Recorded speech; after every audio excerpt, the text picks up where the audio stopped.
أعوذ بالله من الشيطان الرجيم بسم الله الرحمن الرحيم الحمد لله حق حمده والصلاة والسلام على خير خلقه محمد وعلى آله وصحبه أجمعين ومن تبعهم بإحسان إلى يوم الدين سبحانك لا علم لنا إلا ما علمتنا إنك أنت العليم الحكيم سبحانك لا فهم لنا إلا ما فهمتنا إنك أنت الجواد الكريم رب اشرح لي صدري ويسر لي أمري واحلل عقدة من لساني يفقه قولي وأفوض أمري إلى الله إن الله بصير بالعباد اللهم صل صلاة كاملة وسلم سلاما تاما على سيدنا محمد الذي تنحل به العقد وتنفرج به الكرب وتقضى به الحوائج وتنال به الرغائب وحسن الخواتم ويستسقى الغمام بوجهه الكريم وعلى آله وصحبه في كل لمحة ونفس بعدد كل معلوم لك اللهم إنا نسألك علما نافعا وقلبا خاشعا ولسانا ذاكرا وشاكرا وتوبة نصوحا اللهم إنا نعوذ بك من علم لا ينفع وقلب لا يخشع ودعاء لا يسمع وعمل لا يرفع ونفس لا تشبع رب زدني علما وفهما والحقنا بالصالحين رب يسر ولا تعسر رب تمم الخير لا حول ولا قوة إلا بالله العلي العظيم أما بعد السلام عليكم ورحمة الله وبركاته. Dear brothers and sisters and all the families watching us over the internet, Jazakumullah khairul jaza for joining us this evening, the 28th of April 2017, Friday Night Live at Coburg Islamic Center, where we learn the basics of our deen, inshallah ta'ala. Tonight I want to talk about the month of Rasulullah sallallahu alaihi wasallam, the month of Sha'ban. However, last week we were discovering the lessons that we should be learning from Isra wal Mi'raj. And there were quite a few SMSs that was sent to me requesting that I should finish the lessons first before I start up on the new one. Inshallah, I intend to, in a very short and summary format, we will go through the lessons that we should discern ourselves with from the journey of Isra wal Mi'raj. The first lesson was, after every hardship there is ease. فَإِنَّ مَعَ الْعُسْرِ يُسْرًا إِنَّ مَعَ الْعُسْرِ يُسْرًا. This is Sunnatullah.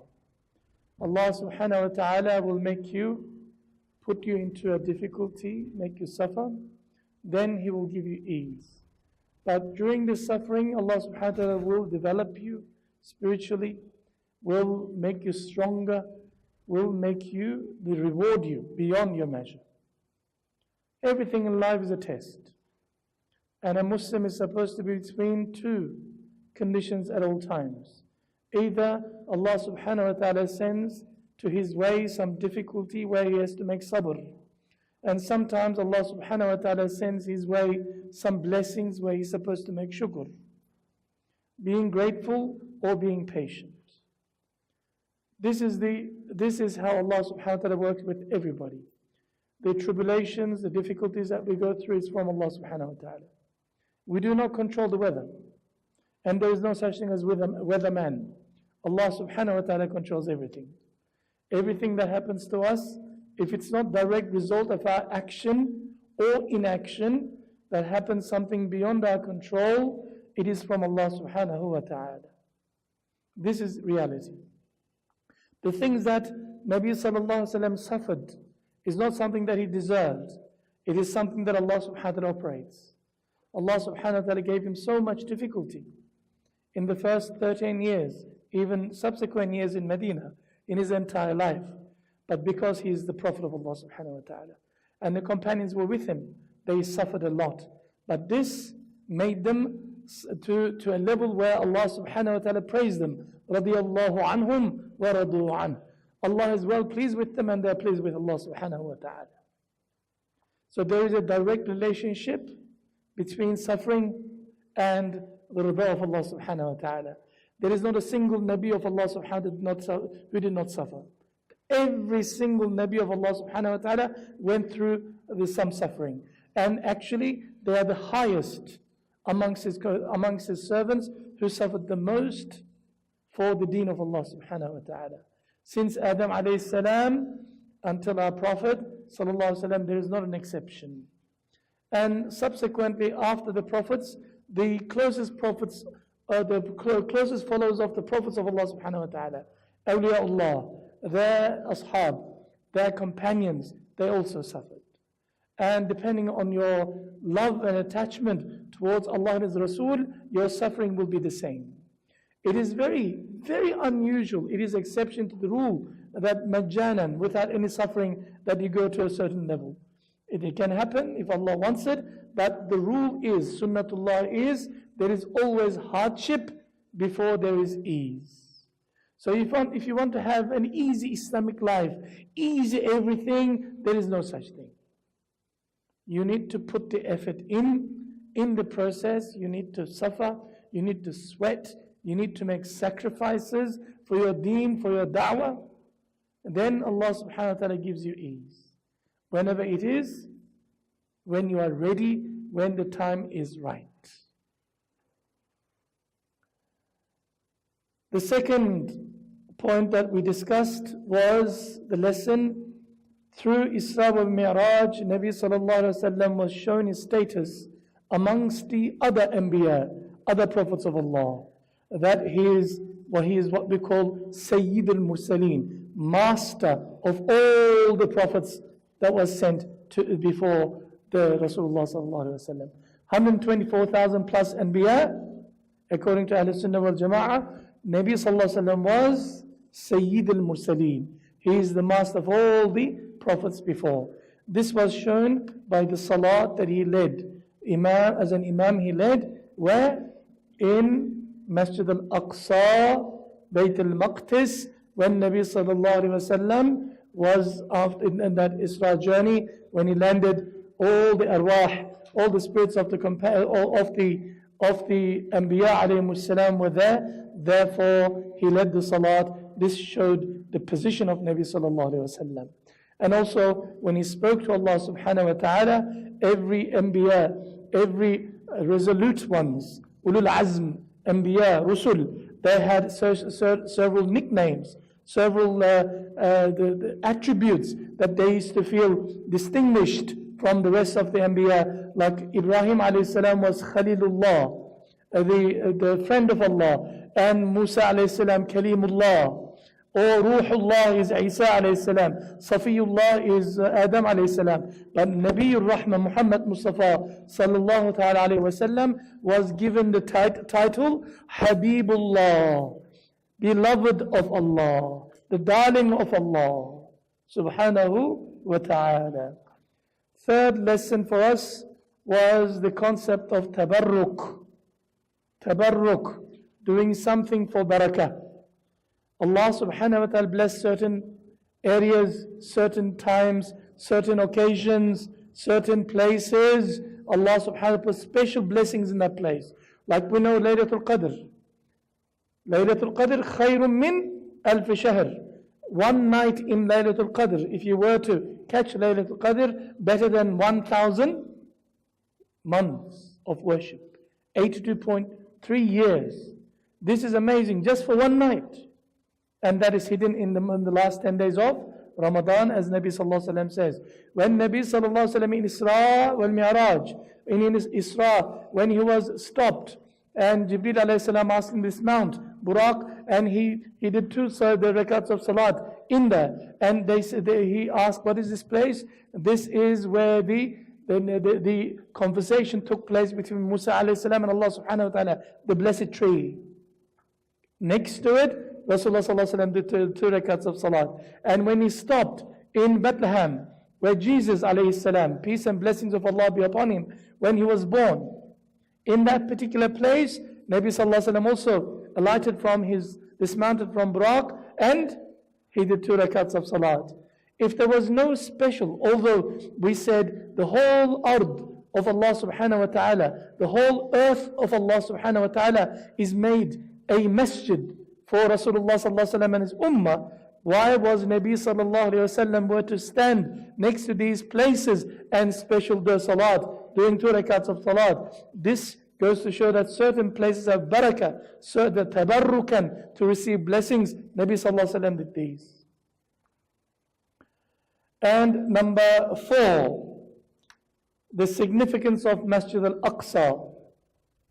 Masjid al-Aqsa and its surroundings, where Allah subhanahu wa ta'ala have blessed this particular place. Thousands upon thousands of Anbiya, prophets of Allah, came to this place, traversed on this earth. In the Allahumma salli ala Sayyidina Muhammad, in the hadith that I mentioned last time, there is not a single place, a 4-finger span place. It's an expression, that means very condensed area, where there is not even a prophet of Allah subhanahu wa ta'ala stepped upon, or buried, or the malaika was delivering message to Anbiya alayhimus salam at that time.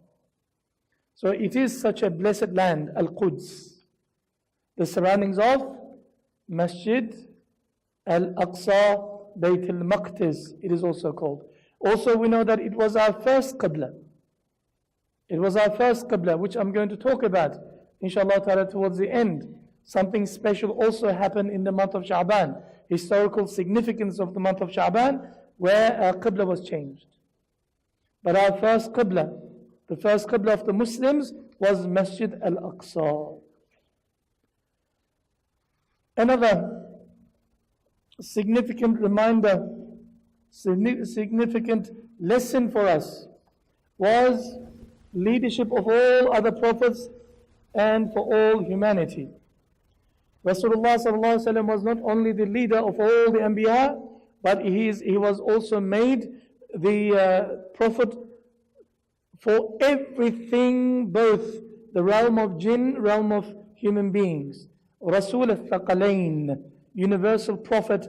Every other prophet came for a particular region, particular tribe, particular nation. And yet Muhammad Mustafa sallallahu ta'ala alayhi wasallam came as a prophet to all of humanity. So he is the prophet of Allah subhanahu wa ta'ala. Jesus alayhi salam came for Bani Israel. Musa alayhi salam came specifically for Bani Israel. There were so many other Anbiya came specifically for Musa, for Bani Israel. So this concept of evangelism, missionaries of Christianity, is a false premise. Jesus alayhi salam never did this. Never did this. وَإِذْ قَالَ عِيسَى ابْنُ مَرْيَمَ يَا بَنِي إِسْرَائِيلِ إِنِّي رَسُولُ اللَّهِ إِلَيْكُمْ مُصَدِّقًا لِمَا بَيْنَ يَدَيَّ مِنَ التَّوْرَاةِ وَمُبَشِّرًا بِرَسُولٍ يَأْتِي مِنْ بَعْدِ اسْمُهُ أَحْمَدُ صَدَقَ اللَّهُ الْعَظِيمُ. O the children of Israel, I have been sent to you as a messenger, confirming what is in your hands from Tawrat. I am also giving you the glad tidings, Bashara, about the coming of Ahmad alayhi salatu wasalam, coming of the last prophet of Allah subhanahu wa ta'ala. But their missions were all a particular coordinate on earth, specific to that particular area or particular tribe. But Rasulullah sallallahu alaihi wasallam is a universal prophet. Every single person who lived on earth and shall live on earth, any location on earth, until the day of Qiyamah, is under the flag of Muhammad Mustafa sallallahu alaihi wasallam as his ummah. As we always say, there are 2 types of ummah. Nabi sallallahu alaihi wasallam extended this invitation of da'wah to them, like you receive a wedding invitation, and at the bottom it says RSVP. If you're coming to the wedding, call and you have accepted the invitation. Those who accepted the invitation of Rasulullah sallallahu alaihi wasallam, the ones who said La ilaha illallah Muhammad Rasulullah, signed the covenant, we call them ummati ijabah, the ones who accepted the invitation. But the rest of the humanity, until they breathe their last, whoever they are on the face of this earth, regarded as ummati da'wah. Ummah invited the ummah of Nabi Sallallahu Alaihi Wasallam. They are sitting on the invitation card. They have not responded yet. Every single human being, from Japan to Indonesia to Morocco to Red Indians to Eskimos in Alaska, or the pygmies in where? Amazon jungles, they're all ummah of Muhammad Sallallahu Alaihi Wasallam. Another lesson. Just an incident that happened during the time of Nabi Sallallahu Alaihi Wasallam. Umar ibn Khattab radiallahu anhu had his hands on some pages from the Old Testament, Tawrat, pages. He came to Rasulullah Sallallahu Alaihi Wasallam, although it is a copy, it's not the original. Yes? Came to Nabi Sallallahu Alaihi Wasallam and he said, Ya Rasulullah, look, what was revealed to Musa ibn Imran. Musa alayhi salam, look. Nabi Sallallahu Alaihi Wasallam turned his face away. He went around and showed him again. Nabi Sallallahu Alaihi Wasallam turned his face away. He's not looking, he's not interested. He's avoiding him. 3 times. On the 4th time, Nabi Sallallahu Alaihi Wasallam, after being quiet for some time, he said, Wallahi, I swear by Allah, by the one who owns Muhammad's soul, وَالَّذِي نَفْسِ مُحَمَّدٍ بِيَدِهِ. It's an oath that the Nabi Sallallahu Alaihi Wasallam takes. One of the highest forms of oath for Rasulullah Sallallahu Alaihi Wasallam says, if Musa appeared to you and you followed him and left me, you would go astray from the right path. And if he were alive and reached the time of my prophethood, he would have followed me. He would not have any option. Nothing would be accepted from him. Even Jesus, alayhi salam, his dua was to come back. As what? As a prophet of Allah? No. As an ummah of Nabi sallallahu alayhi wasallam. So this was another lesson for us to learn. Next lesson was, Salat is a mi'raj, an ascension for a believer also. Nabi sallallahu alayhi wasallam did this mi'raj both physically and his physical body and ruh, yes. It was a gift for him, but salat was given to us in where? In Miraj. That command of 5 daily salat. It was 50 after negotiation. It reduced down to what?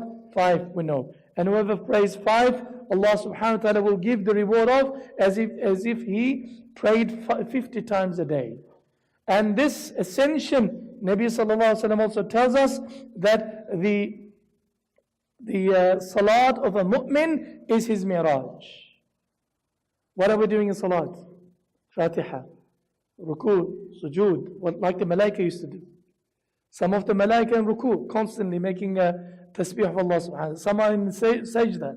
Some of them are they're making other tasbihat. But when we sit down to do at-tahiyyat, where does it come from?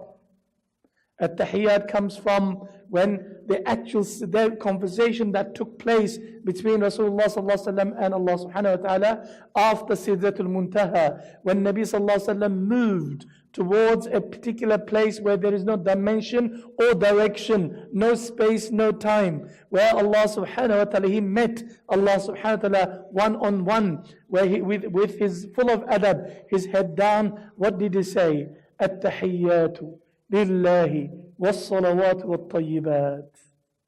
He is giving salams to Allah subhanahu wa ta'ala. What did Allah subhanahu wa ta'ala respond? How did he respond back to him? Assalamu alayka ayyuhan nabiyyu wa rahmatullahi wa barakatuh. Allah gave salams to Nabi sallallahu alayhi wa sallam. Then Nabi sallallahu alayhi wa sallam responded again. Assalamu alayna wa ala ibadillahi as-salihin. May Allah speak your blessings and peace be upon me, us, and all those who worship you with sincerity. And all the malaika, including Nabi sallallahu alayhi wa sallam, make the shahada, ashhadu an la ilaha illallah wa ashhadu anna Muhammadan abduhu wa rasuluh. This is a lesson for us. So do not ever belittle. The greatest form of worship in Islam is salat that is prayed on its time, says Nabi sallallahu alayhi wa sallam. Your direct connection. We don't have a confession box in Islam. We don't go and sit before a priest or an imam and confess our sins and ask to be forgiven. Na'udhu billahi min dhalik. We only directly talk to Allah subhanahu wa ta'ala. We are ashraful makhluqat. We are Bani Adam. We are ennobled by Allah subhanahu wa ta'ala. Allah has given us this particular ruh, the essence that connects to Rabbil Alameen, and we pray to Him 5 times a day. It is not, although it is a rote for some of you just do it out of habit without even thinking what you're doing. But still, even 10 seconds of connection to Allah subhanahu wa ta'ala is good enough for the time being.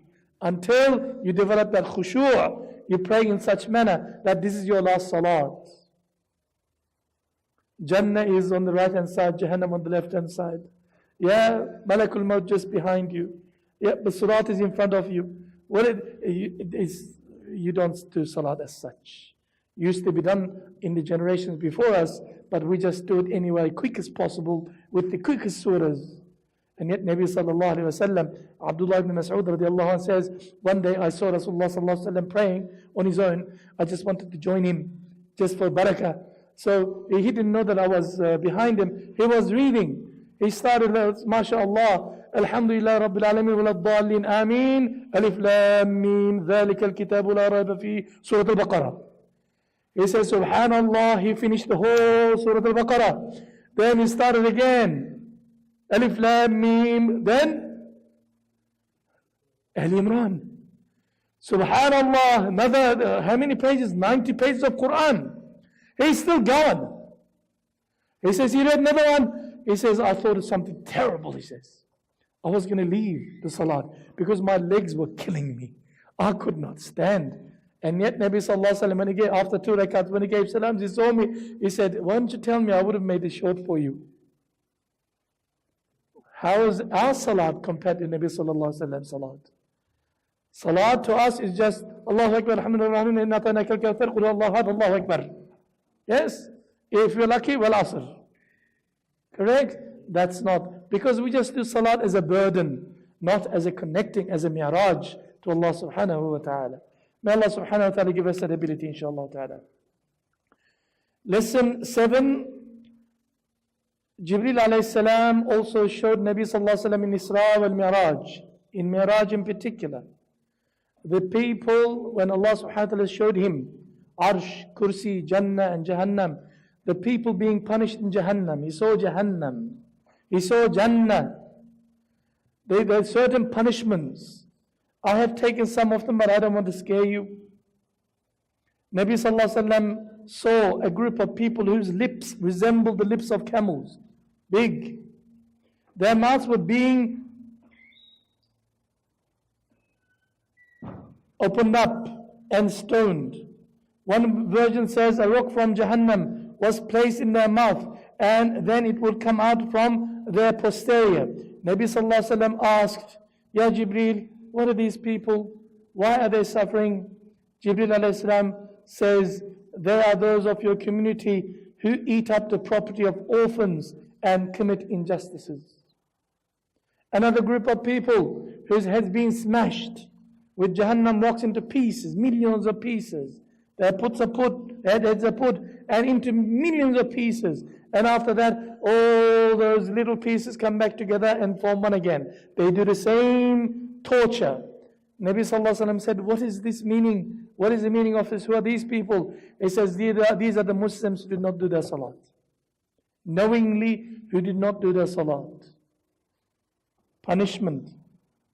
There was a group of people, a beautiful in a cauldron of kebabs. Nice, beautiful food is cooked, clean, pure, tahir, tayyib. Halal and tayyiba. But they would push this away and eat jifa. They will eat disgusting, rotting meat and other foods. They said, Ya Rasulullah, what is the Jibreel alayhi salam was asked, Ya Jibreel, what is this? Jibreel alayhi salam said, Ya Rasulullah, these are the people amongst your ummah who did not suffice with the halal. They went and ate haram. They have done haram stuff instead of being the qani'ah, to be content with what they have as halal. Also, in the lesson, as an 8th lesson, we learned about the strength of Iman. Everybody's iman is one side. Nabi sallallahu alaihi wasallam says on one end of the scale, and iman of Abu Bakr Siddiq radiallahu anh is on the other side. His iman will outweigh all of combined ummah, my iman of my ummah. Abu Bakr Siddiq radiallahu anh. We learned about the title as-Siddiq is given to Abu Bakr Siddiq radiallahu anh after this particular incident. In other words, we should have that particular belief. Iman and yaqeen should be bila shak. Not pretend to be a believer, but with full yaqeen, with full conviction, inshallah ta'ala, like Abu Bakr Siddiq radiallahu ta'ala anhu.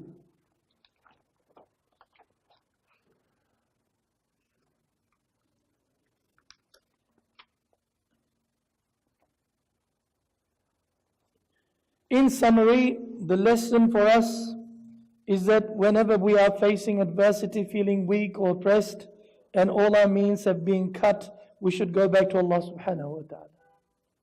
Rely on Him alone, have faith and be patient, like Nabi sallallahu alaihi wasallam did. The dua that he made in Ta'if,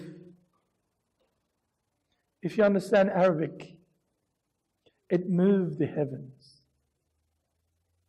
It moved the heavens. Instead of complaining about lack of means, instead of complaining about what he has not, blaming on others, Nabi sallallahu alaihi wasallam complains about his own weakness. He says, Ya Rabbi, Ya Rabbil Alameen, I complain to thee of my weakness, impatience. Have you put me in front of such enemy whose forces are much greater than I am? Have you put me such a test? This talking to Allah subhanahu wa ta'ala. He says, as long as you're happy with me, you have your rida on me, I don't care what happens to me. Then Jibreel alayhi salam just walks with the angel next to him. He says, Ya Muhammad sallallahu alayhi wa sallam, Ya Rasulullah, Allah subhanahu wa ta'ala heard your dua. The heavens trembled. He says, this is the angel in charge of these mountains here. Just give the command. The people who were so hostile towards you, who were throwing stones at you, your Mubarak feet were bleeding, your shoes were filled with blood. Yes, the beloved of Allah subhanahu wa ta'ala, he says, just give the command, I will destroy them. He will destroy. He says, no, wallahi, I am not a messenger of destroying. I am a messenger of rahmah. Even one of those persons, children, in the next generation or after were to become a Muslim, that's enough for me. Nabi sallallahu alaihi wasallam, that Nabi, full of rahmah, he was always coming back to Allah subhanahu wa ta'ala. So when we are tested by difficulties in life, instead of finding faults with others or looking for others to blame, we should always put our head down and say, Ya Rabbi, please make it easy for me. Ya Halim, Ya Allah. Ya Halim, Ya Allah. Please make my test easy for me, Ya Rabbil Alameen. Don't make it difficult for me. I complain to you about my son, my daughter who left the path, Ya Rabbil Alameen. Ya Arhamar Rahimin, I complain to you about myself that who was unable to teach Islam to my children, Ya Rabbil Alameen. It's all my fault, Ya Rabbil Alameen. Do not to punish my children, Ya Rabbil Alameen. Ya Arhamar Rahimin, my wife is not listening to me anymore because of my own shortcomings, Ya Rabbil Alameen. It's my own doing, Ya Rabbi. Please, Ya Rabbi, please accept me, please love me. Ya Rabbil Alameen, have your rida upon me. Everything comes back to your relationship with Allah subhanahu wa ta'ala, the strength of your iman. Don't point fingers at others when something happens to you. Point the fingers 3 of them back to you. Always look at your relationship with Allah subhanahu wa ta'ala. If something is going wrong in your life, if it's marriage, before the D word, look at your relationship, your own relationship with Allah subhanahu wa ta'ala. If something happens to you at work, your relationship with Allah subhanahu wa ta'ala. If something that is going wrong with your family members, your relatives, all of a sudden they became enemy to you, onto you, they talk gossip behind you, don't worry about them, you just connect to Allah subhanahu wa ta'ala. completely unplug from outside world and connect to Allah subhanahu wa ta'ala. Then you check if everything is fine, MashaAllah, you're in tahajjud, you're fasting Mondays and Thursdays, you are Ahl al-Dhikr, you are Ahl al-Quran, you are your akhlaq is exemplary, and yet these things are happening. It is a test from Allah subhanahu wa ta'ala. Put your head down and ride the wave, whatever the situation is. And you'll be the strongest person in the universe. Nobody can ever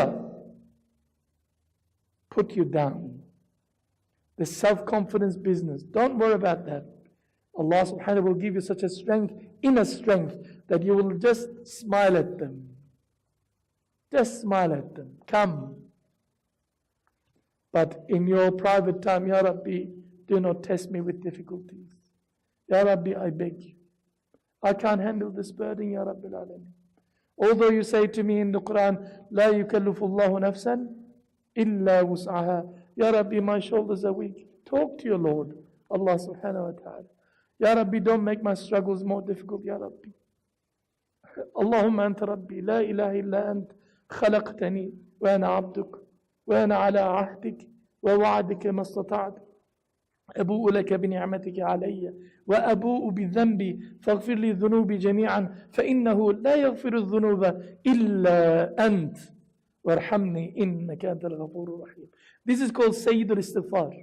Why is that so?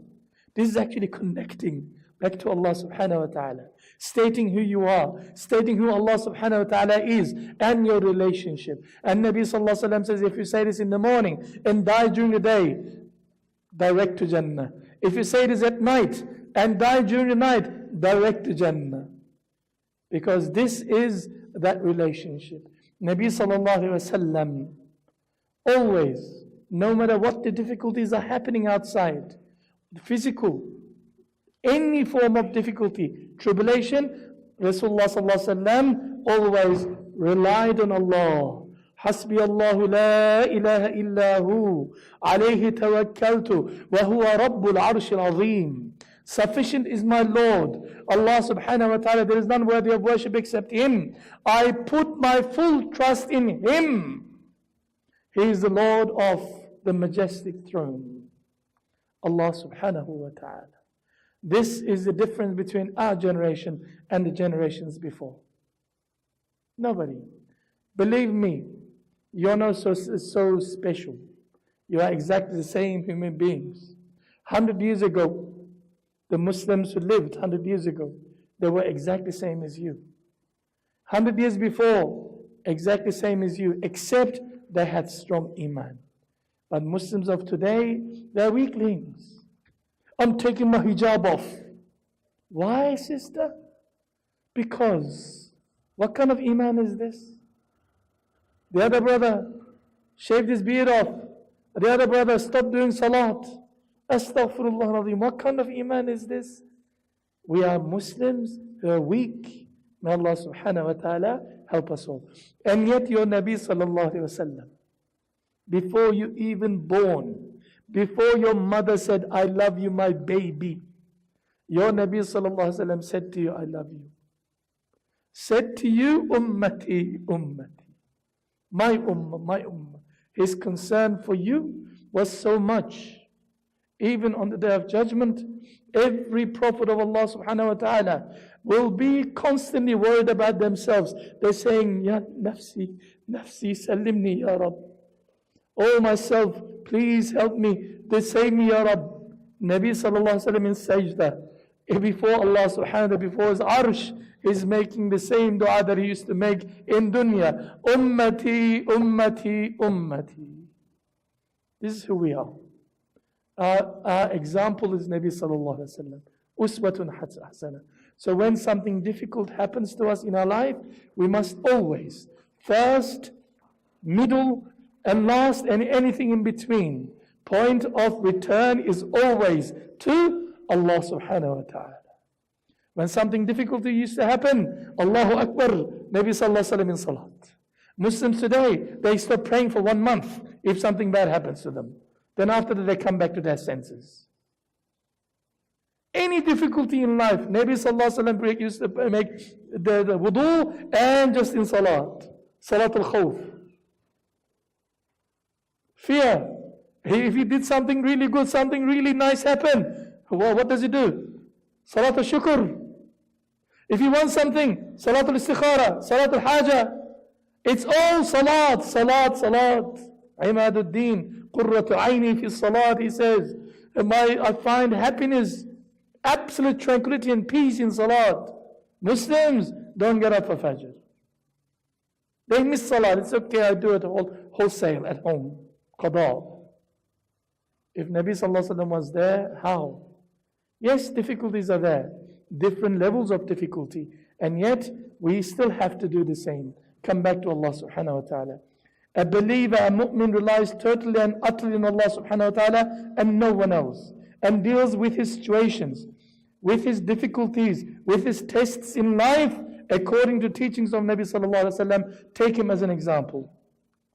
The way to overcome our calamities and tribulations is by getting closer to Allah subhanahu wa ta'ala. Building our relationship with Allah subhanahu wa ta'ala. By crying to Allah subhanahu wa ta'ala. Surrendering ourselves totally to Allah subhanahu wa ta'ala. Allahumma aslamtu nafsi ilayk. Wa wajjahtu wajhi ilayk. Wa fawwadtu amri ilayk. Wa alja'tu dhahri ilayk. Raghbatan wa rahbatan ilayk. La malja'a wa la manja minka illa ilayk. آمنت بكتابك الذي أنزلت ونبيك الذي أرسلت was the last dua of Nabi Sallallahu Alaihi Wasallam before he goes to sleep. How did a Muslim sleep today?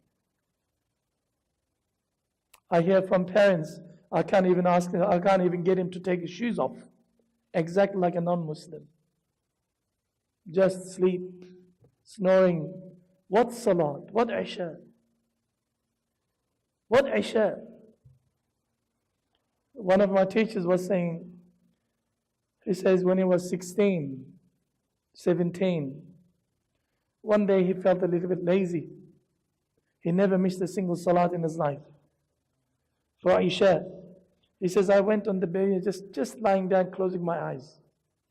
My mother sensed that I did not do my Isha. She came around and stood above me, over me. Put her hands up like in dua. He said, Ya Rabbi, please take his life away before the morning, for I do not want any kafir child to be in my house. Ameen, she said, and left. What kind of a mother, what kind of family? What kind of relationship with Allah through salat? He says, I never left a single salat in my life. I was so scared that I was going to die that night and I was going to die as a kafir. Na'udhu billah. Of course, he will not die as a kafir. But look how mother emphasizes the importance of salat. Us as Muslims, may Allah subhanahu wa ta'ala have mercy upon us. Isra and Mi'raj reminds us that instead of questioning our situation, we should always question ourselves about what Allah subhanahu wa ta'ala expects from us. This is a question Muslims always neglect to ask. Before we experience victory, we will be tried, tested by Allah subhanahu wa ta'ala. Allah never gave victory to somebody here. In life, how did you become a manager? Well, I had to finish university, high school. Then after that, I had to work my way up until now, then a manager. Oh, I've got a nice, cushy job at the moment, but I did my hard toil. I did my time. Yeah. It's even normal things in life. Unless you're born with a silver spoon in your mouth, you will not be able to run the company. After your father's death, everything will collapse. Yes? But Allah subhanahu wa ta'ala, in terms of our spirituality, nothing comes easy. You need to put the effort in, do the hard yaka. Yes? Then Allah subhanahu wa ta'ala opens your heart. We call them, Allah subhanahu wa ta'ala gives you futuhat. You need to have your net every morning in that water, ocean, to catch a fish. Ocean is so big, and yet Allah subhanahu wa ta'ala sends your way 1, 2, 3 fish. Sometimes no fish. You can't say, I don't get any fish, therefore I should not cast my net into the ocean. No. Your job is to cast the net. Allah's job is to give you the fish. You need to knock on His door every day until that door opens. You can't get anything for free. Life is not meant to be easy, as Fraser used to say. Yes, a Muslim's life is not easy, but the way he deals with it is easy, because Allah gives us strength. Life is hard for anybody, but the way you deal with it, depending on your yaqeen and your connection with Allah subhanahu wa ta'ala. We should remain focused and decide which path to take while keeping our ultimate goal of reaching Jannah in mind. This will prevent us from straying from the right path when we are tested. You do not give up. There is a particular concept called in the first sadma. When it first smacks you right in the face, calamity, when difficulty. Sabr is in the first sadma, says Nabi sallallahu alaihi wasallam. When you hit with it, all of a sudden, the most unexpected time, if you say, this is from Allah subhanahu wa ta'ala, inna lillahi wa inna raji'un, this is from Allah, I have to make sabr, you hit the jackpot of hasanat. You get billions of hasanat, more than you could ever imagine. Once you have acknowledged that this is from Allah subhanahu wa ta'ala. But many people, especially in this day and age, they do not acknowledge that it is from Allah subhanahu wa ta'ala. They go into denial. They go into grieving process. In psychology, they'll tell you about 5, 6 different steps. And after that, once they realize that they can't do anything, okay, I am showing sabr. That's not sabr. That's called tahammul. That's carrying on your shoulder. Let it go. When it hits you first time, it's called sabr. So, as Muslims, when whatever the situation is, we always come back to Allah subhanahu wa ta'ala. If it's ni'mah, هذا من فضل ربي, alhamdulillah. And if it's something niqmah, if it's difficulty that requires sabr, he said this from Allah subhanahu wa ta'ala, astaghfirullah al-azim, astaghfirullah al-azim, astaghfirullah al-azim, please make it easy for me. As simple as this. If we understand Islam, we will understand that no situation is too tough for any of us to handle. As believers, we should face all situations with patience and contentment while relying on Allah subhanahu wa ta'ala to show us the solution. Sabr is waiting with your head down for the solution from Allah subhanahu wa ta'ala when the calamity hits you. Of course, in this day and age, it is very easy to say, but wallahi al-azim, every single servant's test is unique to themselves. Those shoes are designed for you. I cannot handle your test, and neither could you ever handle my test. Everybody's test is different. But the reality is that there is not a single servant of Allah who's not being tested constantly. This is the reality. Therefore, we need to put our trust in Allah subhanahu wa ta'ala. Isra and Mi'raj is not a fiction of an imagination. It is an experience and journey that all of us should spiritually perform regularly. When Allah subhanahu wa ta'ala showed Nabi sallallahu alayhi wa sallam the extent of His power and command, he sallallahu alayhi wa sallam came back more calm and reliant on Allah subhanahu wa ta'ala. And this is what sallallahu alayhi wa sallam communicated to his followers. He was a different person. In the most difficult period of his time, when he came back from Ta'if, when he lost his internal support, his wife, when he lost his external support, his uncle, where the Quraysh became so hostile, he had to go to another city, and he found that he was rejected, also hostile. And then in that moment, Allah subhanahu wa ta'ala opens the door for him, says, come. Haqq al-yaqeen, see the reality for yourself.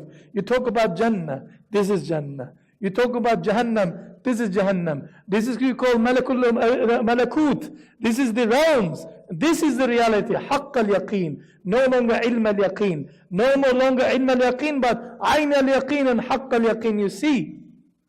And the one that you worship, me, Allah subhanahu wa ta'ala says, here I am. As I said last week, Jibreel alayhi salam never saw Allah subhanahu wa ta'ala. He used to take the Quran from Al-Lawh al-Mahfuz and bring piece by piece. Al-Lawh al-Mahfuz. But he says between me and Allah subhanahu wa ta'ala is 70,000 hijab. Veils. Each veil is Allah alam how big and how thick. But Nabi sallallahu alayhi wa sallam, when he approached after Sidratul Muntaha, everything opened. An experience where he saw Allah subhanahu wa ta'ala. So it was a gift, and it is not a fiction. The lesson in it for us is that Rasulullah sallallahu alaihi wasallam's Lord is exactly the same Lord, our Lord, Allah subhanahu wa ta'ala. Time, space and distance are all His creations. Similarly, paradise and Jahannam, Jannah and Jahannam, not abstract concepts like some of the Mu'tazilites believed. Mu'tazili people, some deviant sect believed. Jannah is haqq, Jahannam is haqq. It is living entity waiting for us. We will experience. Nabi sallallahu alaihi wasallam came and informed us. The things in Jannah he saw. About Bilal Habashi. Remember, he says, Ya Jibreel, Ya the Bilal, says, I heard your footsteps in Jannah. What is that Allah subhanahu wa ta'ala gave you for? He thought, Ya Rasulullah, there is not a single time that I make wudu where I do not do 2 rakats of salat. With it first. He will just do Tahiyyatul wudu. Have you heard of Tahiyyatul wudu? Tahiyyatul masjid you heard, but there's also called Tahiyyatul wudu. Before he says anything, whenever I make wudu, I pray 2 rakats of salat for that wudu. At least. Just in case I break my wudu. Yes? So, Rasulullah sallallahu alaihi wasallam saw what is in Jannah, what is in Jahannam. Everything was shown to him. And we've been given sufficient descriptions of each to decide for ourselves which path we should take. And Allah subhanahu wa ta'ala has shown His infinite mercy and rahmah and compassion to help us to choose the right path. Subhanallah, the amount of help that we get is beyond imagination. Subhanallah, as long as you have that ikhlas, sincerity, intention is correct, Allah opens your path. Niyyatul mu'min afdal min amalihi. If your intention is correct, there is a hadith, amazing hadith of Nabi sallallahu alaihi wasallam. When somebody wakes up in the morning and he says, Ya Rabbi, I'm going to do this, I'm going to do this. He really makes a good intention. I'm going to visit my uncle, Salatul Rahim. Yes? I'm going to call my father or visit him if he's in the country next door. Yes? I'm going to read 20 pages of Quran. I'm going to do this. I'm going to give this sadaqah. I'm going to go and help this, help that. It's all good intentions. Nabi sallallahu alaihi wasallam says, immediately when he makes his intention in the morning, Allah subhanahu wa ta'ala writes in his book, the Malak writes, he did this, he did this, he did this, he did this. This is the hasanat for it. وَإِنْ عَصَاهُ, says Nabi sallallahu alaihi wasallam, even he did not end up doing any of them, but we had the intention of doing it, and on top of it he sinned. On top of it he sinned. He says Allah subhanahu wa ta'ala would not take what he has given to him back. That's on our Rabbal Alameen. For every single good deed you do, you get 10 hasanat minimum. Ratio is 1 to 10. And if you do one wrong thing, one haram, you are written just one haram, one wrong thing. And sometimes the ratio, sometimes Allah subhanahu wa ta'ala tempers with, gives you bonuses, 1 to 700, 1 to bighayri hisab. Says in the hadith of Nabi sallallahu alaihi wasallam, bighayri hisab. Those who make sabr in the Quran, Allah will give their ajr bighayri hisab, without any amount. One person came, he left his home in the morning. Nabi sallallahu alaihi wasallam, he wants to go to the masjid. One of the companions, he says, I'm going to. That's his intention. I'm going to praise Allah subhanahu wa ta'ala in a way that nobody's praised before. He walks into the masjid, right in the smack of the masjid. Stands in the masjid of Rasulullah sallallahu alaihi wasallam. Nabi sallallahu alaihi wasallam is just over there. He's towards Qibla, he's sitting down. Probably waiting for salah. He stood up, said, Ya Rabbi laka alhamd, kama yanbaghi li jalali wajhika wa li azim sultanik. Nabi sallallahu alaihi wasallam turned. He says, come here. What did you say? He said, Ya Rasulullah, this was my intention, this is what I said. He says, when you said these words, the malaika who was writing the hasanat, they go crazy. He says, well, it's not in the charts. You know, there's a chart that if you do this, you get this much hasanat. He said, in the charts, what do we do? He says, I saw 30 odd malaika arguing with each other. Well, what do we write? What do we write for this?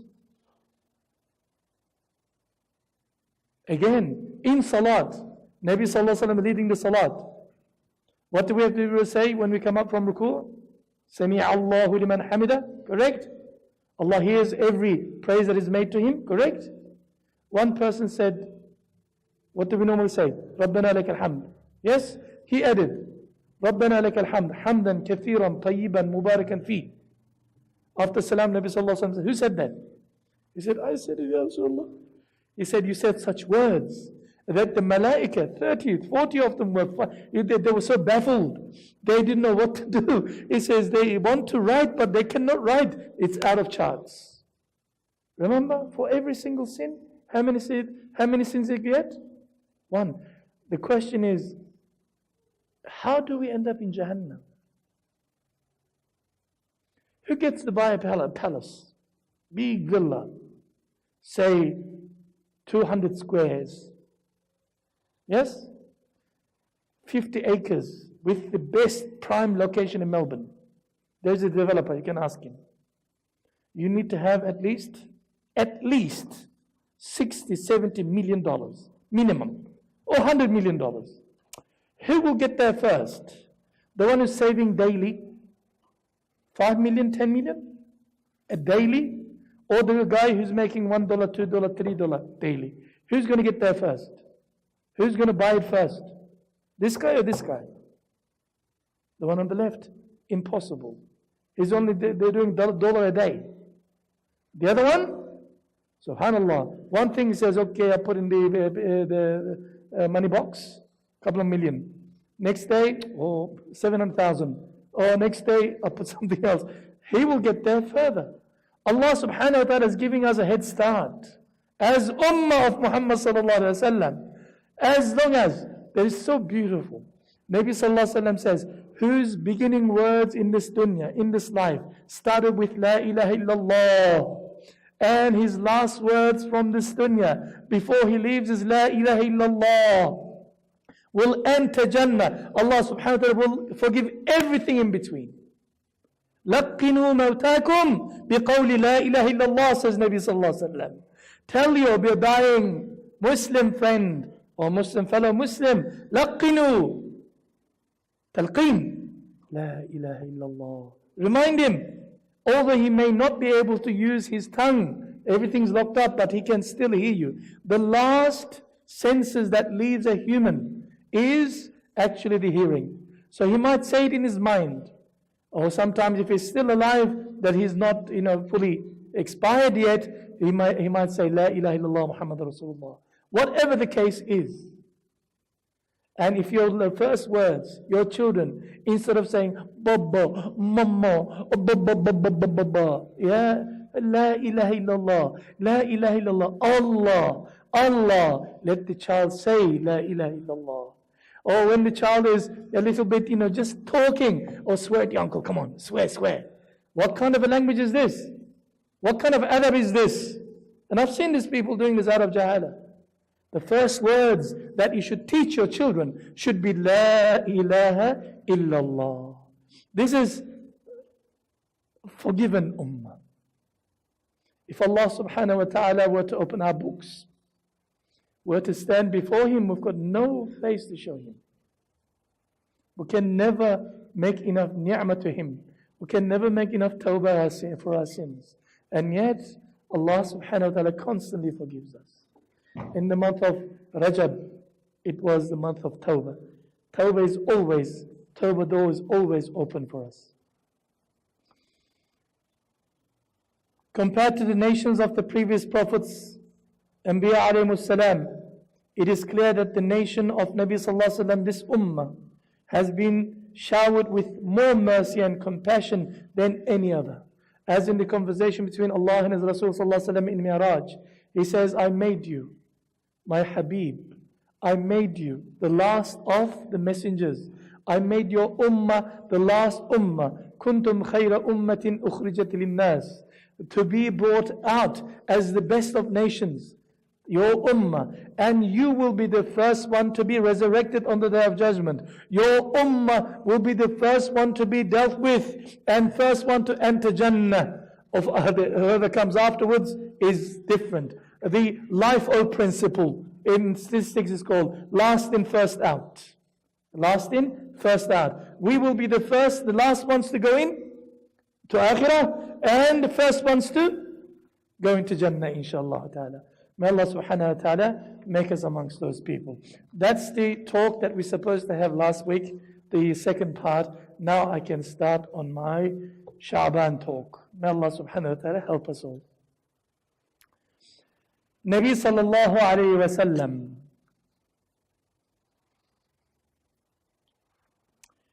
he said, Rajabu shahrullah, wa Sha'banu shahri, wa Ramadanu shahru ummati. Rajab is the month of Allah, Sha'ban is my month, and Ramadan is the month of my ummah. Imam Suyuti has this hadith in his Jami'ah.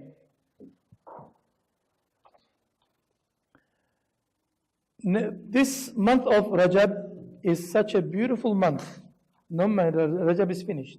Today is the 2nd of Sha'ban, month of Sha'ban. June today was the day of the first day. This is the evening, Layla, of the second day. Nabi sallallahu alaihi wasallam said, Sha'ban is a very blessed month in which the deeds of servants are raised to Rabbil Alameen.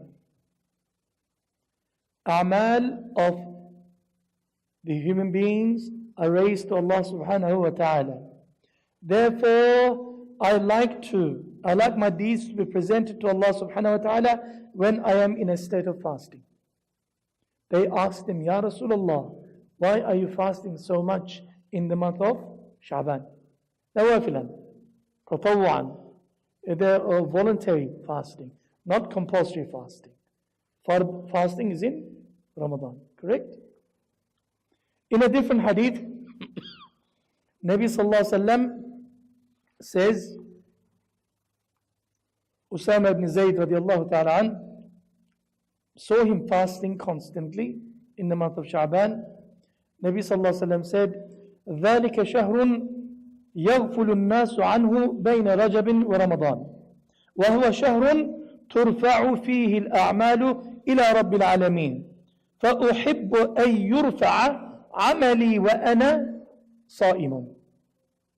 It is a month that people neglect, because month of Rajab is one of the Ashurul Hurum, one of the sacred months. And Ramadan is, the Sha'ban is in the middle. People become a bit relaxed. He says, I don't want to relax because people neglect this. It is a month in which actions, a'mal, are raised to Rabbil Alameen. And I love for my actions to be raised while I am fasting. What does that mean, actions are being raised? Ulama of Ahl Sunnah wal Jama'ah, our scholars, say that it is a symbolic displaying of our deeds to Allah subhanahu wa ta'ala. Of course, Allah subhanahu wa ta'ala is Al-Basir, Al-Sami' Al-Alim. Allah sees everything. Allah hears everything. Allah knows everything. Every single atom in the universe, Allah subhanahu wa ta'ala knows. He created them. Why is it that then it is displayed to Allah subhanahu wa ta'ala good deeds? It's a reminder for us. The slave of Allah, the servant of Allah is afflicted with a particular condition called forgetfulness, ghafla, nisyan. Yes? We forget. We're not spiritually always high. We forget. We need to be reminded constantly. So this hadith is telling us, although the slave is forgetful, Rabb al-Alameen, Hayyul la yamut, Allahu la ilaha illahu, Al-Hayy al-Qayyum, la ta'khudhuhu sinatun wa la nawm. Allah subhanahu wa ta'ala does not sleep, does not get tired. Allah subhanahu wa ta'ala is constantly watching His servant. Your hearts are being scanned constantly by Allah subhanahu wa ta'ala. If your heart is in ghaflah, you're in trouble. If your heart is awake, in a state of remembrance of Allah subhanahu wa ta'ala, Allah is pleased with. Sure. But human beings constantly forgets. Then he should at least strive to do good actions at times when his actions are being raised to Allah subhanahu wa ta'ala, to be displayed to Allah subhanahu wa ta'ala. If the servant is able to gain Allah subhanahu wa ta'ala's good pleasure at these times, then he hopes that inshallah Allah subhanahu wa ta'ala will forgive his shortcomings and overlook his sins. We also learn from other ahadith of Nabi sallallahu alayhi wa sallam that our deeds are displayed to Allah subhanahu wa ta'ala not only in Sha'ban but many other times on regular intervals. For example, we hear from the hadith of Prophet sallallahu alayhi wa sallam, every day twice, malaika change shifts. The same malaika do not stay with us.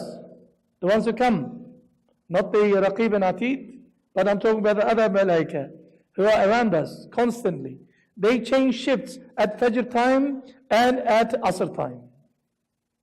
The ones at Fajr time, they take our deeds and display to Allah subhanahu wa ta'ala. At Asr time, after Asr, when the shift changes, the malaika who was there during the day, Fajr to Asr, they go back to Allah subhanahu wa ta'ala, display our deeds again to Allah subhanahu wa ta'ala.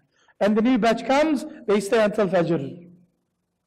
This twice a day, our deeds are displayed to Allah subhanahu wa ta'ala.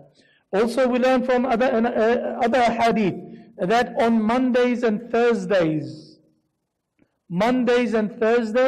our good deeds and bad deeds is displayed to Allah subhanahu wa ta'ala. That's why Nabi sallallahu alaihi wasallam never missed Mondays and Thursdays fasting. Ayyam Abid, Nabi sallallahu alaihi wasallam used to fast. And also in the month of Sha'ban. In the month of Sha'ban, special time. Our deeds are shown to Allah subhanahu wa ta'ala every day. That's why Nabi sallallahu alaihi wasallam says, I like my deeds to be displayed to Allah subhanahu wa ta'ala when I am actually fasting. Yes? Being in favor. One of the greatest good deeds a Muslim can perform in Sha'ban, month of Sha'ban, is Siyam, fasting. And this is what Rasulullah sallallahu alaihi wasallam loved to be doing when his actions were raised on Monday and Thursdays, also during Sha'ban. al-Mu'mineen, Sayyidatuna Aisha radiallahu ta'ala anha, our mother, beloved wife of Nabi sallallahu alaihi wasallam, when he spoke about him, she said, I did not see him fasting in any month more than Sha'ban. Meaning, outside the month of Ramadan, the month in which Nabi sallallahu alaihi wasallam fasted most was the month of Sha'ban.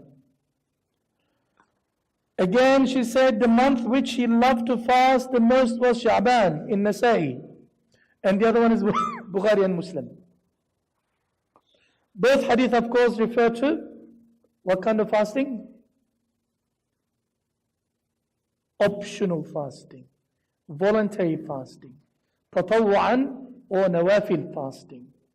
Also, Nabi sallallahu alayhi wa sallam, in a response to a question about Sha'ban, he said, in this month, Sha'ban, those who are destined to die are recorded for the angel of death. I love my name to be recorded when I am in a state of fasting. The list is given, stock take. The people who are going to die this year. The people who are going to born this year. It's all given to, that list is given annually on the 15th. Nisfu min Sha'ban. Laylatul Bara'ah. Inshallah, we'll talk about Laylatul Bara'ah completely separately. But this is the month that happens. And one of the wisdoms again, fasting in the month of Sha'ban is the support of Nabi sallallahu alayhi wa sallam to his wives. Women cannot fast during the month of Ramadan when they are in their monthly holidays. But they need to make qada of it. Unlike salat, women are not required to pray. It's completely forgiven. When during their menses, they do not have to pray. But comes Ramadan, fasting, if they were to miss due to their menses, which they cannot fast, they need to pay back, make qada of it. Make qada of it. Yes? So, Aisha radiallahu anha said that in Sha'ban, Rasulullah sallallahu alaihi wasallam would make up any voluntary fasts that he had missed during the course of the year, such as fasting on Monday and Thursday. If Nabi sallallahu alaihi wasallam became sick, for example, on any of those days, he will not fast. Therefore, Nabi sallallahu alaihi wasallam used to make up that fast, even nawafil fast. In our Hanafi school of thought, if somebody were to break a nawafil fast, for example, Ahmed is fasting. Ahmed went to visit his brother Tawheed in the afternoon after Dhuhr. He's fasting, nawafil, tatawwa'an, voluntary. And Tawheed's mother made a beautiful dish. And Tawheed says, come, you have to have some mantu, or you have to some oshak, or some qabli pilau, Afghani food. And he loves this. And if he doesn't eat, they're going to get upset. If he broke his fast, which he's allowed to break, then it becomes wajib upon him to make qada of that broken fast. He needs to make up that fasting some other day. Some other day. Nabi sallallahu alaihi wasallam sometimes used to travel the whole week, walking, Mondays and Thursdays, which was his custom to fast, because he missed out during the journey. During the journey, you don't have to fast. It's optional to fast. Nabi sallallahu alaihi wasallam would make up such fasts during Sha'ban. But she says, at this time, the wives of Nabi sallallahu alaihi wasallam used to fast also to make up for the missed Ramadan fasts from the previous year. 7 days, 10 days maximum, yes? They will make up during the month of Sha'ban. So Nabi sallallahu alaihi wasallam supporting the wives at the same time, and so everybody's fasting in the household of Nabi sallallahu alaihi wasallam. From this also we understand the hukum that we should make up the fasts that we have missed in the previous Ramadan, before this Ramadan comes. But the question sometimes many people ask, if I was breastfeeding, suckling a baby, that maybe my baby is dependent on me, Islam gives permission for the mother to fast after Ramadan. She doesn't have to fast. But she says, well, it happened 4 years in a row. What am I going to do? I had a baby, another baby, another baby, another baby. His babies glow. MashaAllah. Yes, تَنَاكَحُوا تَكَاثَرُوا. Beautiful. No problem. That is your jihad. Allah subhanahu wa ta'ala gives you double the reward. That is not the issue. But you still need to make up those fasts. You see, Ramadan this year in Australia will be in the smack of what? Winter. How many hours will you be fasting? Only a couple of hours, men. I mean, a couple of hours for majority of us, because we sleep during the day. When we wake up in the afternoon, it's 4 o'clock. It's only 2 hours, 1 hour. 1 hour, it's Ramadan time, iftar time. Yeah? You can make up as quickly as possible. Also in Sha'ban, you can make up. You can't make up Ramadan, miss Ramadan fast in Ramadan. It must be done outside Ramadan. Yes? Sha'ban and Rajab is a very good month to do this. If you are in the habit of fasting, you should fast. But do not start up new fasting in the last 15 days of Sha'ban. For Nabi sallallahu alaihi wasallam says, إِذَا بَقِيَ نُصْفٌ مِنْ شَعْبَانَ فَلَا تَصُومُوا. When the first half of Sha'ban is finished, do not fast. However, this is according to Imam Shafi'i rahimahullah.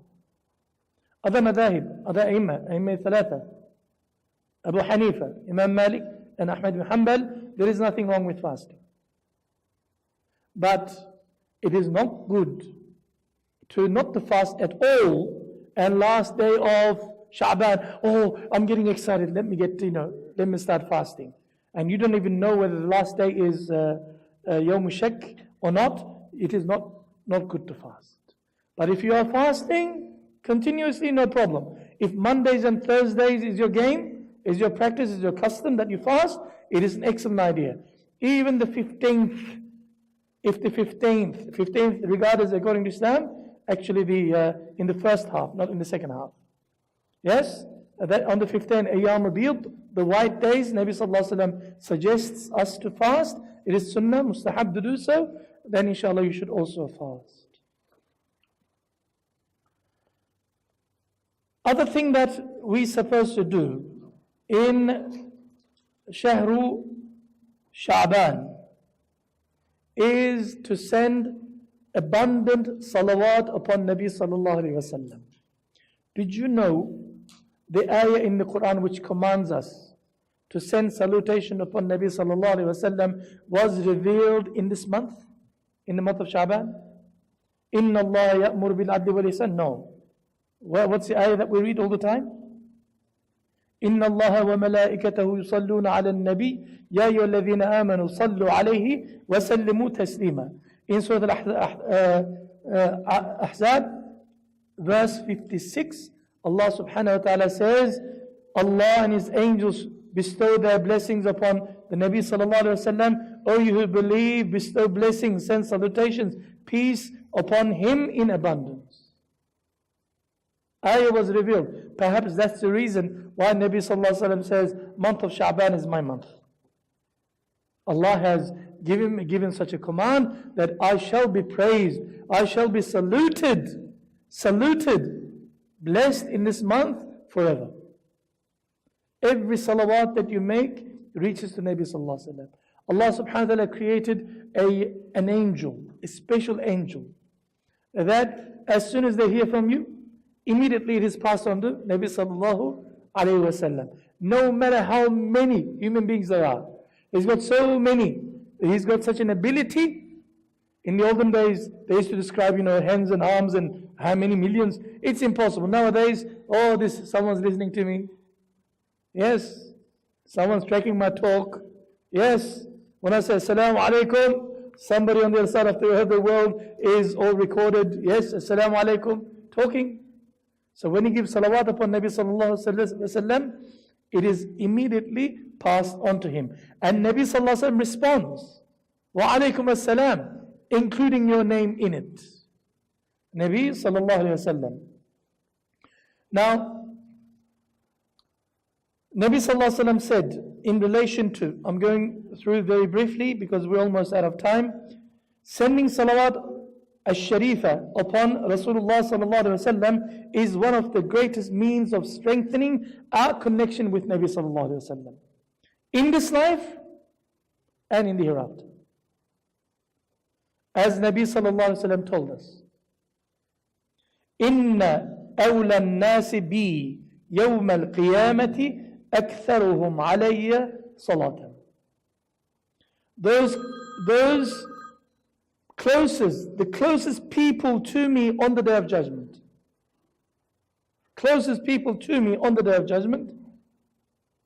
will be those who bestow the most or send most salawat al-sharifa upon me. Both in Tirmidhi and the Sahih of Ibn Hibban.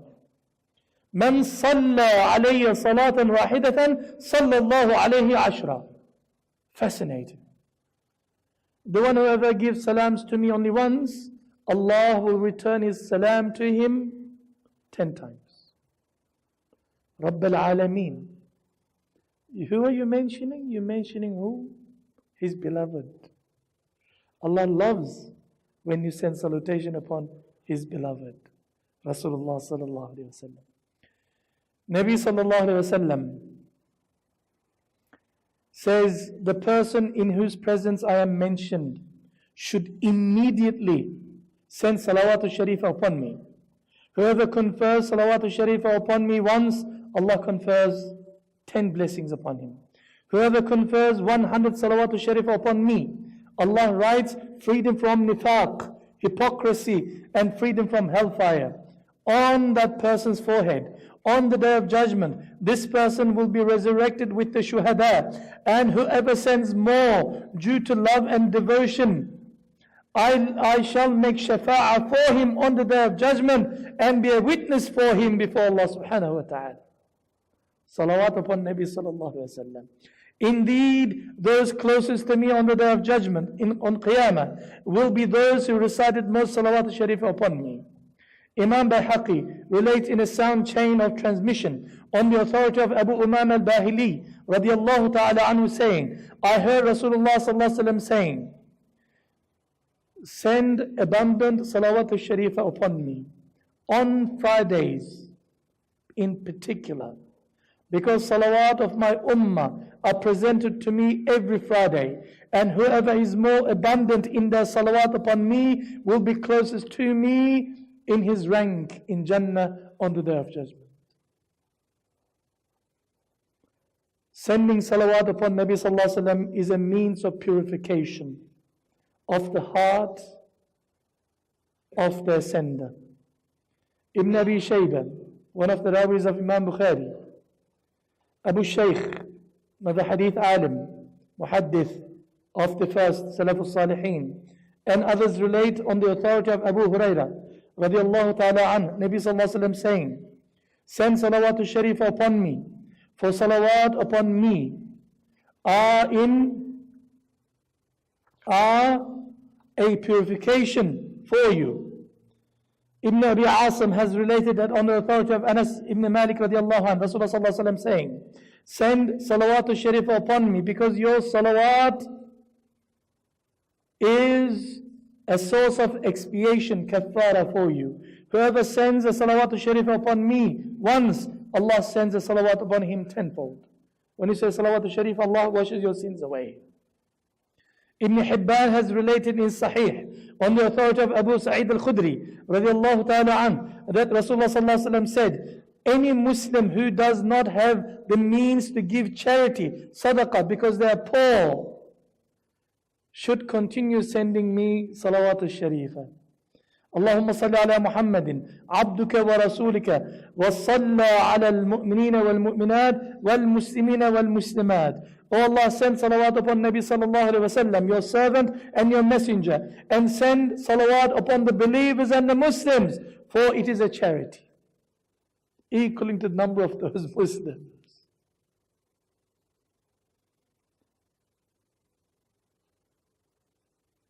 There are so many benefits of salawat al-sharifah, it is unfair for me to go through them here. We'll never finish.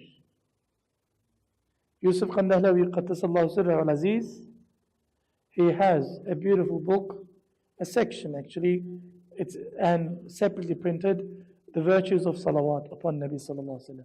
I highly recommend it to you. The hadith muhaddith Ad-Daylami relates on the authority of Uthman, on the authority of Abu Harb al-Bahili, saying that who wishes to speak of something and forgets something, just missed. What was I going to say? Should immediately send salawat upon Nabi sallallahu alayhi wa sallam. Allahumma salli ala Sayyidina Muhammad wa ala Sayyidina. Magically will come back to you. Salawat upon Nabi sallallahu alayhi wa sallam. But this is the last hadith I'm going to read. It's the most fascinating hadith, as far as I'm concerned. The most fascinating hadith amongst the thousands of hadith on the virtues of sending salawat upon Nabi sallallahu alaihi wasallam is the one reported in Tirmidhi, in the Musnad of Ahmad ibn Hanbal, and the Mustadrak of Hakim, which he classified as Sahih. I'm going to read the matan first, so you can inshallah relate, those who understand at home Arabic. عن أبي بن كعب رضي الله تعالى عنه قال قلت يا رسول الله إني أكثر الصلاة عليك فكم أجعل لك من الصلاة؟ فقال صلى الله عليه وسلم ما شئت. قلت الربع؟ قال ما شئت، فإن زدت فهو خير لك. قلت النصف؟ قال ما شئت، فإن زدت فهو خير لك. قلت فالثلثين؟ قال ما شئت، فإن زدت فهو خير لك. قلت أجعل لك صلاتي كلها يا رسول الله؟ قال رسول الله صلى الله عليه وسلم إذن تكفى همك ويكفر لك ذنبك. Fascinating. Ready for the English? Rasulullah sallallahu alaihi wasallam got up after a quarter of the night had passed and said, "O people, remember Allah, remember Allah, remember Allah." Get up for tahajjud and do some salat, do some ibadah. Remember Allah, اذكروا الله كثيرا فسبحوه بكرة وأصيلا. Allah subhanahu wa ta'ala commands us. Yes? Make dhikr of Allah, make dhikr of Allah. The trembling of the earth and blowing of the trumpet is so here, almost arrived. جاءت رجفة what do you call? جاءت الراجفة وتتبعها الرادفة. In reference to Quran, Surah 79, Ayah 6 to 7. Death and all its consequences have neared. Get up, get up. In other words, life is passing quickly. You can never get back this minute or second that passed before. It's impossible. Once it's gone, it's gone. Then we heard that we must remember Allah subhanahu wa ta'ala at night, do some ibadah at night. I approached him, he says. And I said, Ya Rasulullah, I send salawat al-sharifah upon you abundantly. What portion of my prayers in the middle of the night should I devote to sending salawat al-sharifah upon you? Nabi sallallahu alaihi wasallam says, Ma shit, whatever you wish, up to you. I asked, I spent, for example, 2 hours in prayer, 2 hours. He says, can I send a quarter of it? How much is quarter of a 2 hours? Half an hour. Half an hour of salawat upon Nabi sallallahu alaihi wasallam. Nabi sallallahu alaihi wasallam said, as much as you wish, and if you make an increase beyond that, it shall be better for you. I further inquired, Ya Rasulullah, half of the time, nasaf? Nabi sallallahu alaihi wasallam said, ma shi't. No problem. As much as you wish, and if you make an increase beyond that, it shall be better for you. I asked, Ya Rasulullah, 2/3? Nabi sallallahu alaihi wasallam says, ma shi't. It's alright, no problem, as much as you wish, and if you make an increase beyond that, it shall be better for you. Then Ubay ibn Ka'ab ibn Malik radiallahu anh says, Ya Rasulullah, I make the intention now that I shall set aside all the time in dua for sending salawat upon you.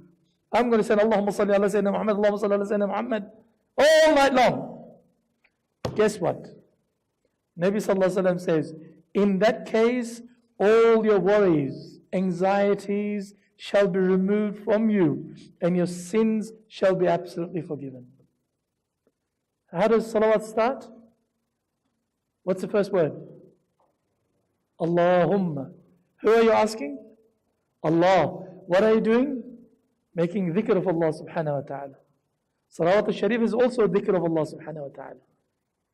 Allahumma salli ala Sayyidina Muhammadin wa ala alihi wa sahbihi ajma'in. Sending salawat upon Nabi sallallahu alayhi wa sallam. And besides Ubay ibn Ka'ab radiallahu anh, many other companions, according to Imam Ahmad ibn Hanbal and others, reported that they made the same request, and Nabi sallallahu alayhi wa sallam gave the same response to them. Sending salawat upon Nabi sallallahu alayhi wa sallam consists of remembrance of Allah and honoring Nabi sallallahu alayhi wa sallam.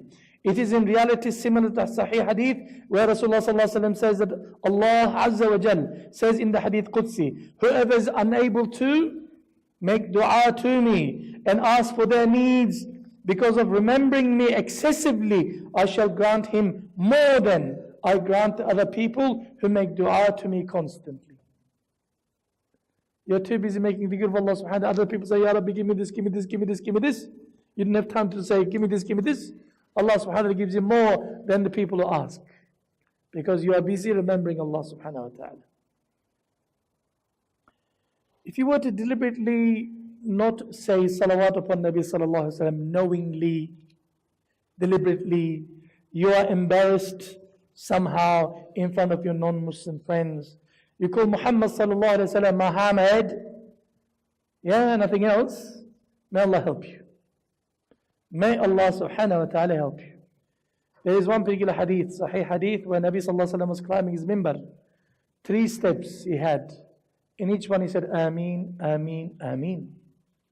And people ask, Ya Rasulullah, we've never seen you saying this Ameen before. What's the significance? He said, Jibreel came to me, made 3 du'as, and for each one I said Ameen. Who's making dua? The greatest angel of Allah subhanahu wa ta'ala. Would Allah subhanahu wa ta'ala reject Jibreel alayhi salam's dua? Who's saying Ameen to this dua? His beloved, his Habib. What are those 3 dua? First is, Jibreel said, may Allah embarrass him by rubbing his nose in the dirt on the day of judgment. He who reached the month of Ramadan and did not receive blessings of Ramadan, wasted his time in Ramadan, did not fast, did not ask. Yep. Second one, he says, whoever reached to either of his parents in old age, where they are really frail, they need help. Yes? Who did not serve them, who did not gain the dua and the pleasure of their parents. Woe unto such person. May Allah rub his nose on the day of judgment if a person missed such an opportunity, who had living parents, either one of them, mother or father, did not receive their blessing before they died.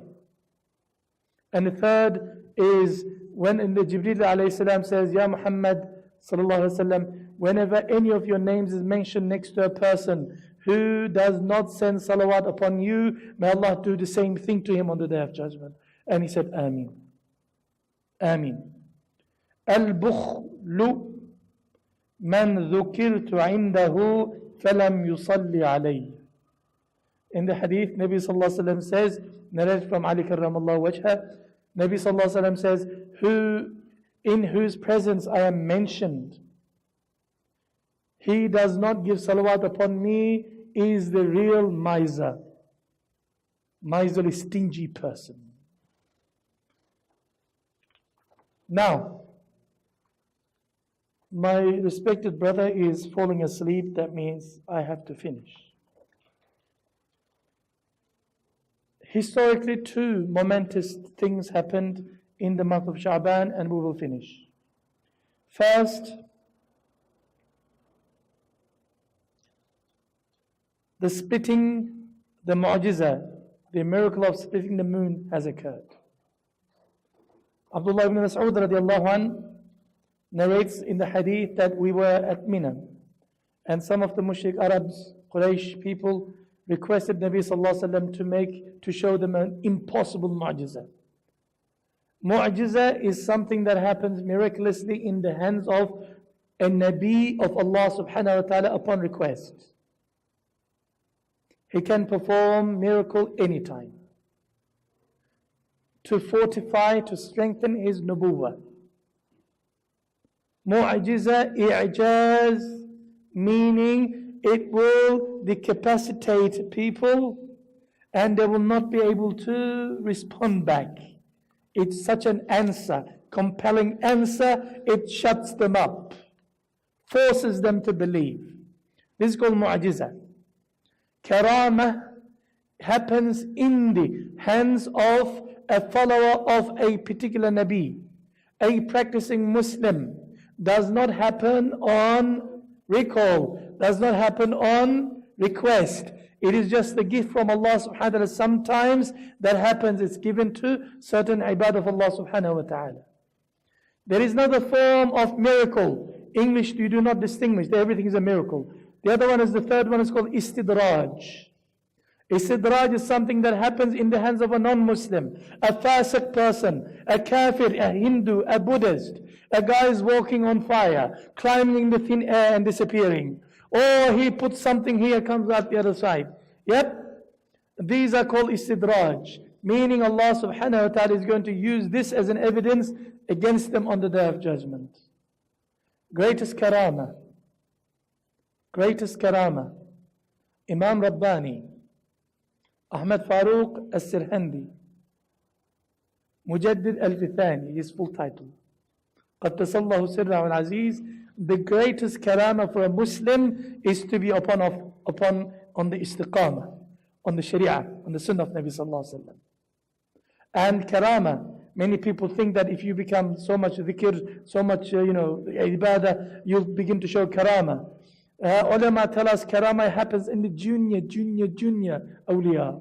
The real awliya never show karama. Real karama is to be upon the sunnah of Nabi sallallahu alaihi wasallam 100%. You don't resort to anything else. That's besides the karama. But there is one particular mu'jiza that happened and recorded in the Quran, in Surah Al-Qamar. Allah subhanahu wa ta'ala says, where is the ayah that I was supposed to read to you?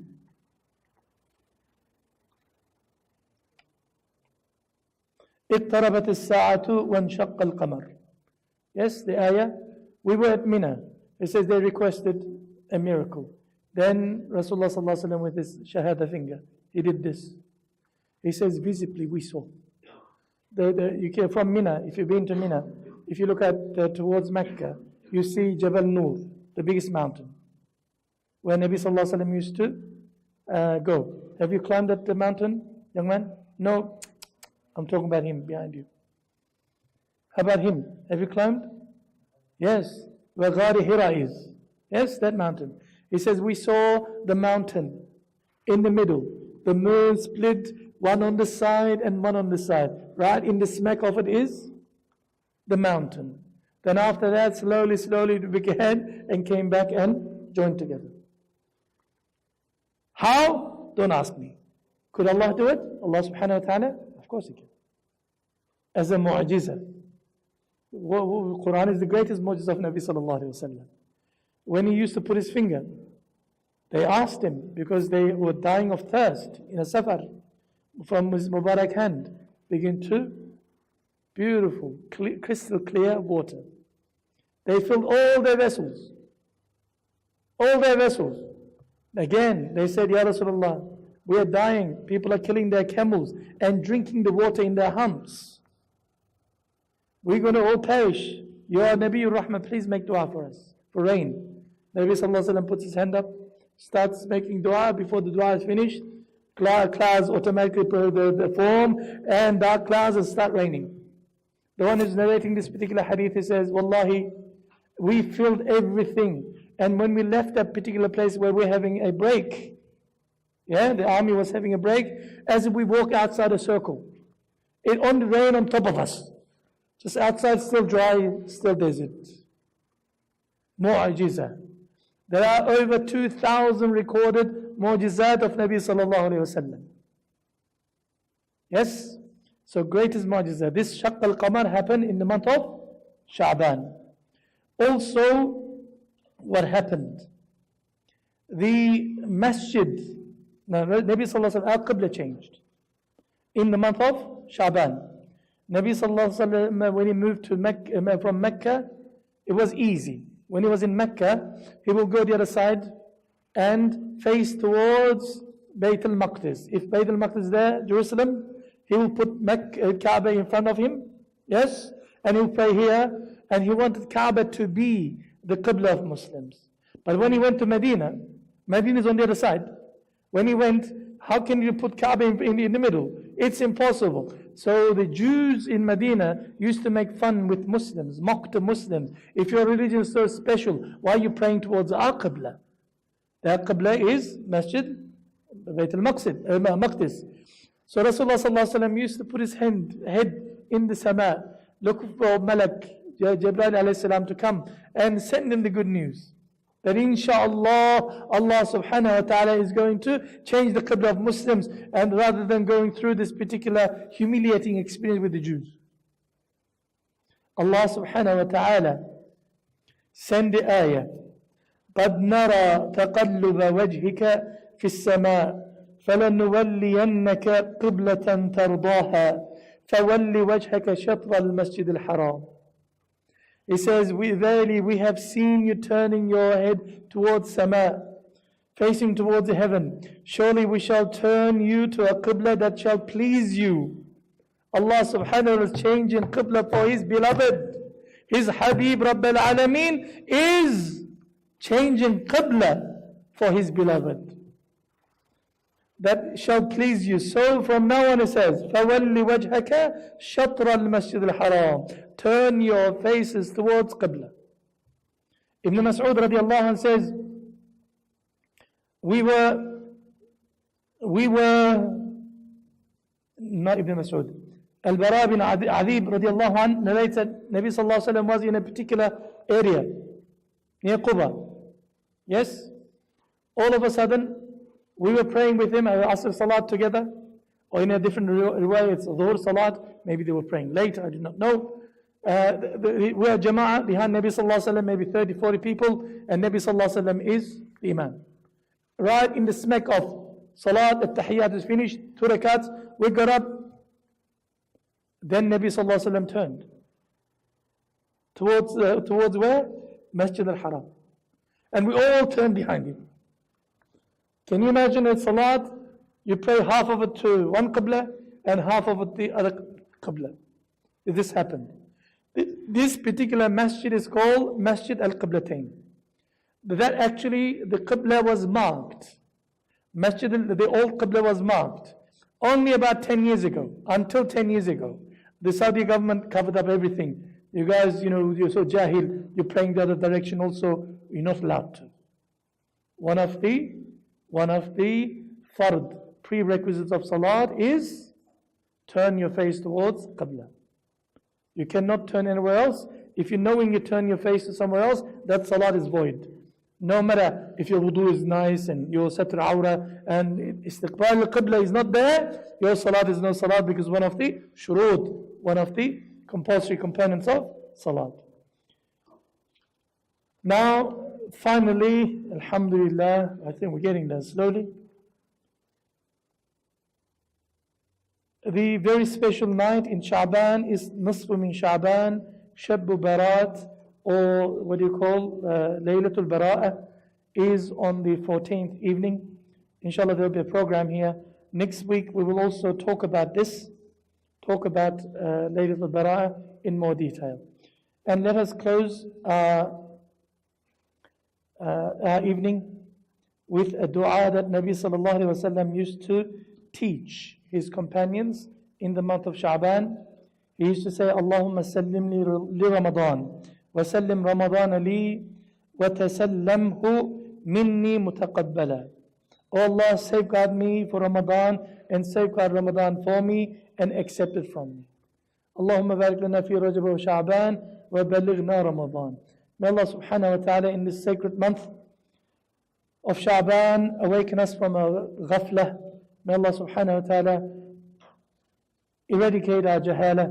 May Allah subhanahu wa ta'ala open our hearts, give us futuhat, bless us with beneficial knowledge, ilman nafi'ah, give us the ability to practice amalan salihah with ikhlas. May Allah subhanahu wa ta'ala bless us with taqwa, haya, fiqh, ilman yaqeen. Inshallah, بحرمة سيد المرسلين وبحرمة من أرسلته رحمة للعالمين وبحرمة سر سورة الفاتحة.